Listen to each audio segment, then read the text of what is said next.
घरातून निघून गेलो, नंतर जे तुम्ही सैराट वगैरे बघितलं असेल त्या सगळ्या स्टोऱ्या माझ्या आयुष्यात झाल्या, त्याच्याबद्दल मी तुम्हाला काय सांगणार नाही. माझ्या आयुष्यामध्ये माझं पहिलं इन्स्पिरेशन होते माझे वडील. माझ्या घरामध्ये आजही तुम्ही आला तर बघितलं, तुम्ही पाहाल तर ते 10वी नापास झालेलं सर्टिफिकेट त्यांच्याजवळ त्यांनी ठेवलेलं आहे. तो आम्ही दोघांनी ठरवलं होतं की ना माझ्या मागं माझे आईवडील आहेत, ना तुझ्या मागे तुझे आईवडील आहेत.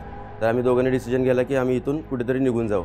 मग आम्ही पुण्याला येऊन जॉब करण्याचं ठरवलं. त्यावेळी ती एक पॉलिटिशियनची मुलगी, एका मोठ्या घरातली मुलगी, मी तिला विचारलं की तू काय करणार. मी ज्या क्षणाला जिथं डिमोटिवेट झालो, मी जिथं मला असं वाटलं की मी संपत आलो आहे, खचत आलो आहे, त्यावेळेला माझ्याबरोबर माझं साथ, माझी प्रेम, माझी बायको माझ्याबरोबर होती. त्यावेळेला ती मला म्हटली की तू काही करू शकतोस, तू फक्त कर, मी तुझ्या बरोबर आहे. तळोदा या तालुक्यामध्ये मी काम करत होतो इरिगेशनचं. तिथून मी माझ्या जॉबवरून सुट्टीवरून परत येत होतो. त्यावेळेला एक माझ्या मित्राचा डॉक्टरचा फोन आला की डॉक्टर तुम्ही PSI झालात.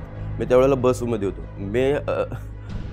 आयुष्यामधला तो क्षण असतो ना, त्यावेळेला तुम्ही तुमचा भूतकाळ आठवायला लागतात.